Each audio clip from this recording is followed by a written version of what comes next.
told it was a £1,500 mat tested bed. It's not. False gas certificates and Forged gas certificates. Yeah, we're so lucky it didn't kill us.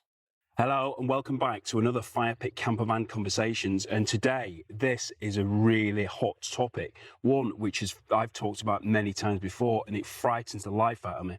Well, today I've actually got a real life example of a really, really bad conversion, a conversion that could have actually caused serious damage to the owner. We're going to talk about that today, finding out what happened and how it was actually put right. So, hello, Mark. Yeah, thanks for coming down today and bringing your van. It's certainly looking good now, but it's not always been like that, has it? No. 3 years of hell, 2.5 years to put it right. It's been an absolute nightmare. Yeah, I bet it has. Right, before you tell me, do you want to grab yourself a drink? And I'm going to have a bottle of water because it's like very chilled because we've got some ice in here. No expense spared. £1.20 from Tesco. I need a Yeti cooler, but Yeti haven't reached out to me yet, so I'm just going to have to do with that for now. Can't have everything on. So tell me then, what happened? It began when we just wanted to buy our own dream, and then we had it 2 weeks, and then it just went bad from there, basically. Sat on the campsite, melting fuses, took it back to him, turns out it put the wrong wire in. And then the wrong, which? The power wire going to the battery was too thin. And then so we went to see Robert Colbrooks. We got recommended by other people. He sorted all the problems out with the conversion itself. The Poptop wasn't right. The hinges were in the wrong place. He sorted all the cabinets out. All the carpet hanging down, and then we had to take it to another company and have all the electrics rewired because it was a death trap. If the gas had leaked, it would have gone bang. So the wiring. So how was the wiring wrong? Because he put the wiring in with a gas bottle, and all he did was drill 3 holes through the drop vent instead of putting a proper hole through. So there was no gas locker then, presumably, for the gas bottle? No, it was in a locker, but a locker part of the cupboard at the bottom. So the gas bottle is literally on its own now in that locker with the strap and everything. Of holes in the drop vents where they should be. The battery now is underneath the driver's seat, and all the wiring is in the middle of the kitchen, so everything is separated where it should be. Yeah. So we had all that sorted. And it's just, it didn't stop giving, and we were like ready to give up, but we couldn't give up.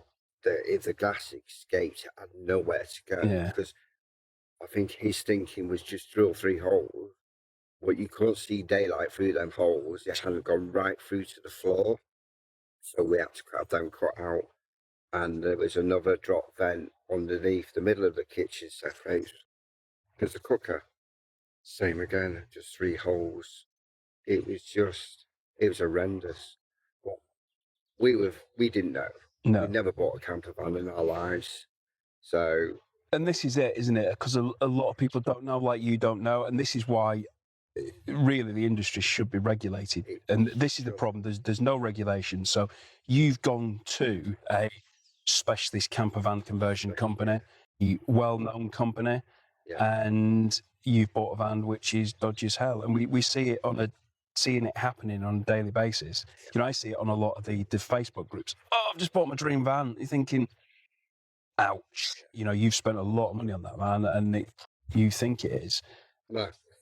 Sorry, I just wanted to interrupt because some of the sound quality in this video isn't up to standard. I did have to send it to a specialist audio engineer to try and get the best out of it, but it still is a little bit lacking.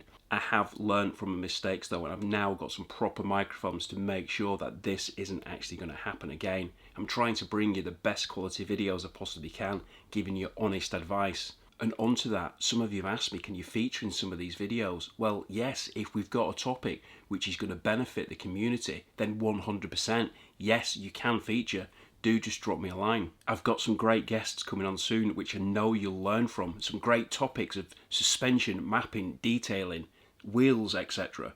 Do subscribe if you want to see those. But anyway, back to Mark and his death trap and how he rectified it. Certainly. So the Poptop, obviously the Poptop is one of the biggest expenses of the van. What happened with that? The Poptop, we took it to Rob, and apparently, So Rob's Colebrook Transporters, Rob Colebrook, sorry. When you lift the roof up, one hinge is one place and the other hinge was in another place, so they weren't level. So they fixed that under warranty of OStops, which was very good of them. And then it comes to the bed. The bed was exactly the same, one hinge that way, one hinge that way. You could see inside the van how far away they were. So we had it all ripped out and had proper one hinge doors with the hinge and everything. It wasn't even hinged, he'd used house hinges to hinge it from the back, door hinges. And we've had a scissor hinge in the van ready to be put on. Yeah, so the Poptop's been a nightmare. It was squeaking, it was rattling down the road. It drove him. Rob seemed to stop that doing that because he said it wasn't fixed properly at the front. It's just the frame. So he sorted all that out for us, and then it just got worse and worse and worse. So we actually had a new Poptop fitted by OStop, see, because it was in such a mess. Which was really good because they're not cheap. They're like £3,000 or something. No, that's right. Yeah, they're not cheap. But the OStops, Poptops, I've not actually got round to doing my video on that. A few things have got in the way. It's a Poptop which I do personally like. Yeah. And one of the things about the OStops is the way they actually close. So, and I've seen it again on a Facebook group the other day. An old lady couldn't close her Poptop. Now, people who are getting on a little bit in age or short in stature like myself, you can't always reach up and grab those big handles and pull all your body weight down. And what you tend to do is you tend to pull down on your body weight, and then you've got to get it to that point where it's balanced. Otherwise, it's just going to go back up. Yeah. And then you can obviously pull in the cloth.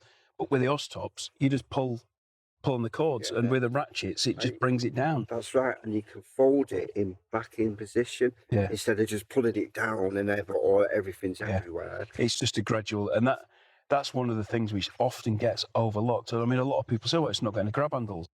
No, you don't need the grab handles because you've got the cords. Yeah, we like the roof, and it's brilliant when it, like in the summer, you can open it all and it's all scenic. Ah, so you've got the scenic canvas. Yeah. So we do like it, and they are really good company. They don't, if there's something wrong, they sort it out. So we've never had a problem with them. But you do have to learn where to go to have your van sorted out. Now it's all finished. Up to now. But yeah, it's like we went, we're fitting reversing cameras because I didn't want parking sensors in it. Just took the panels off. It's got household insulation in. So I asked around, put it on Facebook, asked people on the groups. I shouldn't be in there. The rock wool. Yeah, it's got to be rock wool. So no, it was rock wool, was it? Yeah, the kind of orangey. Yeah. Apparently it causes. It holds the moisture. Yeah. It could rot your van out. Yeah. We didn't know that, so we had to rip all that out and take every panel off, and we used the eggshell one, the white one, and put all that. Yeah, the recycled plastic. Yeah. So had it been sound deadened? That it got the sound deadening on the panels? Yeah, no, I didn't either. No, I mean some of the expensive Campervan conversions which you buy brand new from some of the big companies don't have it, which just baffles me. Yeah. But one thing, and we've not spoken about this before, and I don't know, sound deadening in your front doors. If you've not got that, I highly recommend that you do get that. We'll have a look at that in a minute, but it makes a massive difference. So what with Bodywork? How was Bodywork fine? Did you, because obviously it's got the Sportline kit on it. Was that on it when you got it? No. We wanted all that. So when we were buying a top spec van, so we paid more money. And then it turns out we had to pay for the sidebars. And it turned out we had to pay for the swivel base. And I paid for a top spec van. So we thought all our troubles were over till this year. And then my partner bought me the Sportline spoiler, the splitter, the different sidebars. Went to have it painted.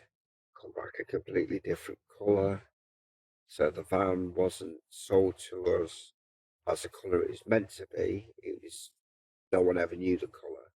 So the van's just actually had to have a full repaint because the Poptop come back a different colour as the van. But that wasn't their fault. They were given a paint code. What we were told the van was when we bought the van. So now it's had everything outside, the daylights, we've added everything to it. What we wanted when we were buying the van, but it was costing us more money. And then it had lights on it, on the ignition.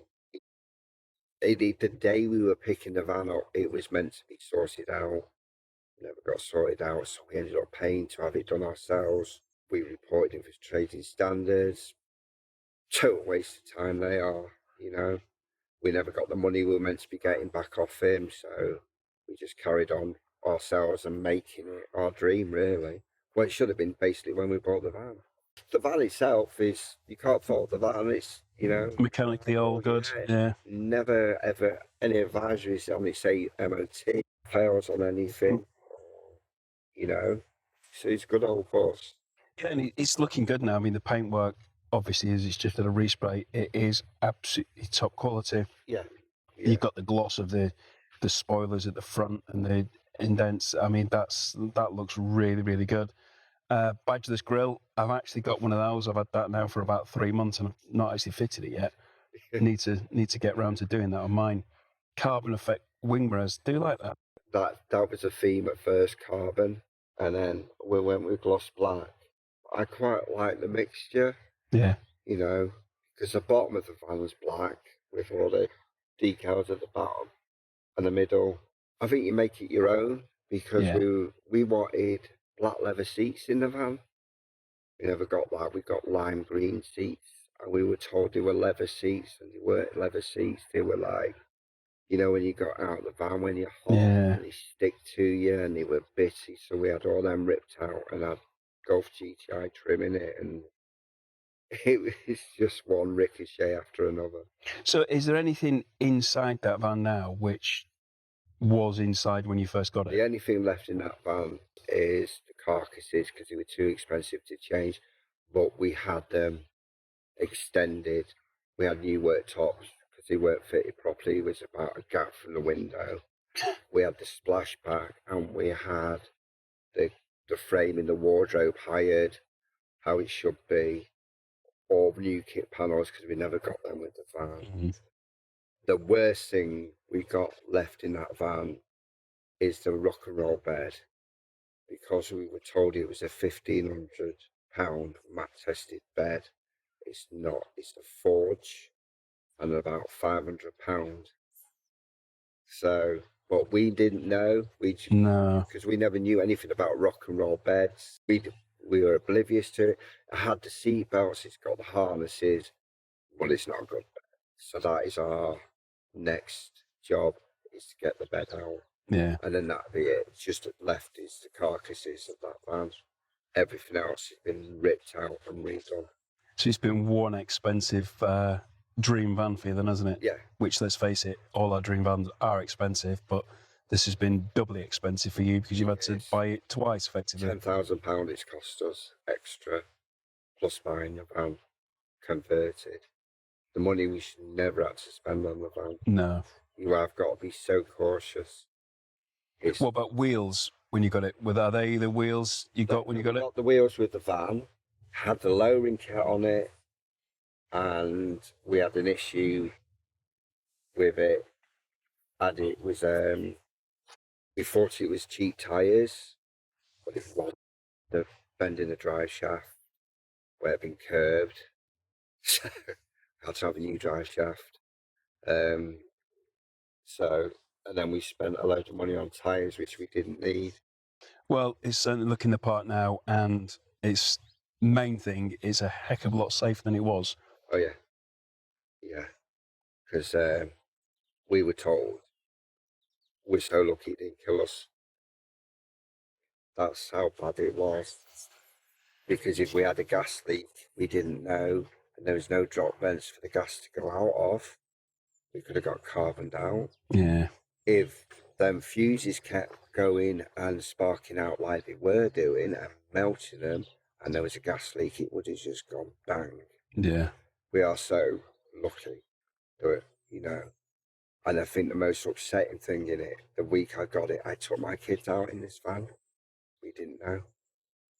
And so if anything happened in the van with the kids in it, It's frightening, and I shouldn't really say it. No, you just mentioned your own kids, but I think when we talk about the regulation to change, it's going to be something serious that makes that regulation actually become regulated.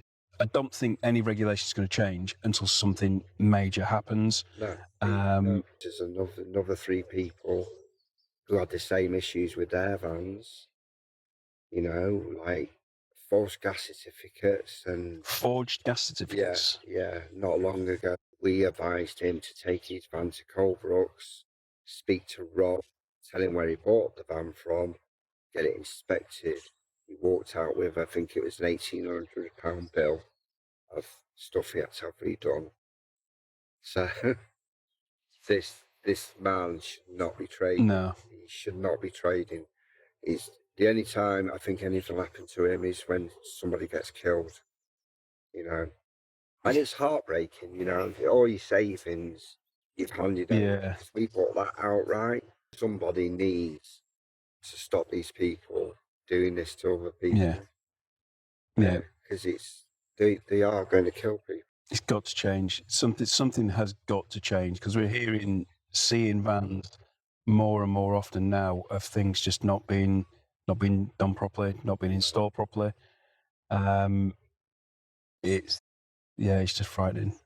Because he's giving proper companies a bad name. Yeah. Because people don't know where to go. No, that's right. You know, it's like body shops. You know, we found the best body shop. I've never seen a guy paint like this guy. He's fantastic.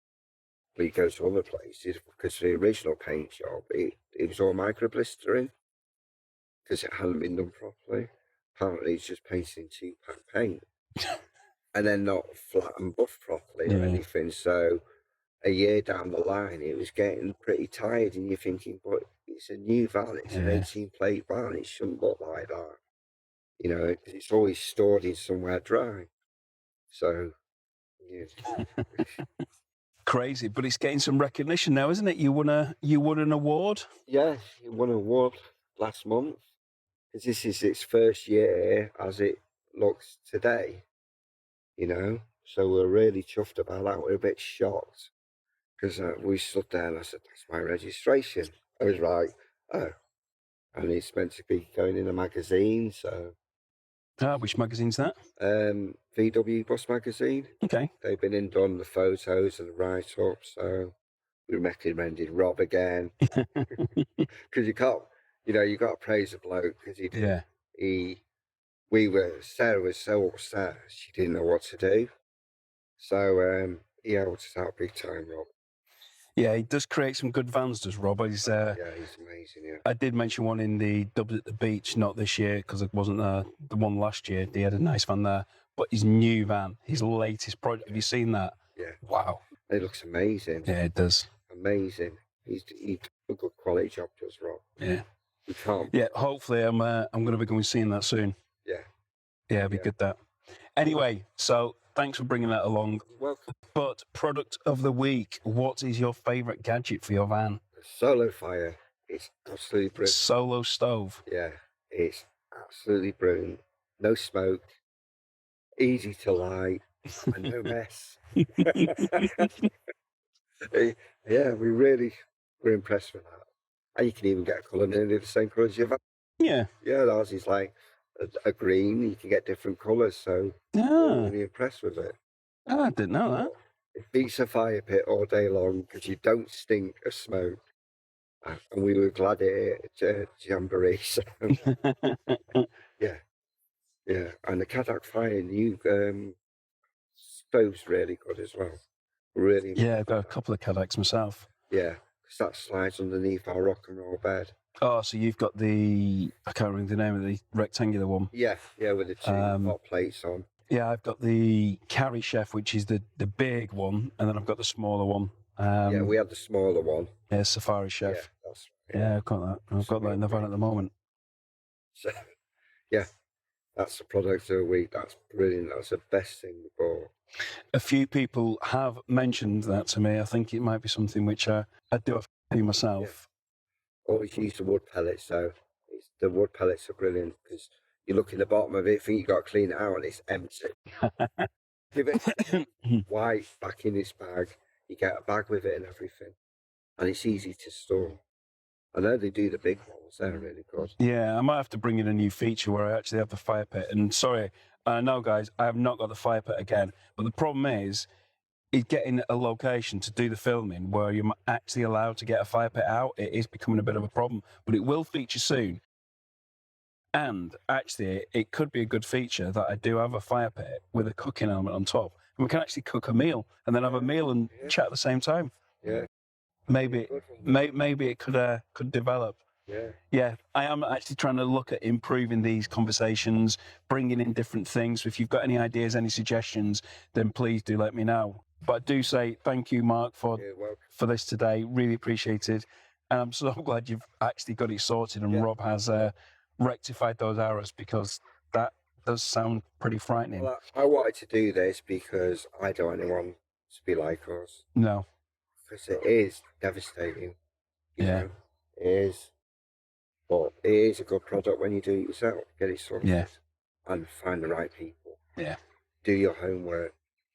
Yeah, so doing your homework, just making sure that you know exactly what you're buying, because it is frightening. Make sure you do a vehicle check, a HPI, something like that, to make sure that everything kind of does stack up for the base vans, and making sure that you know what you're buying as far as the Campervan Conversion is concerned.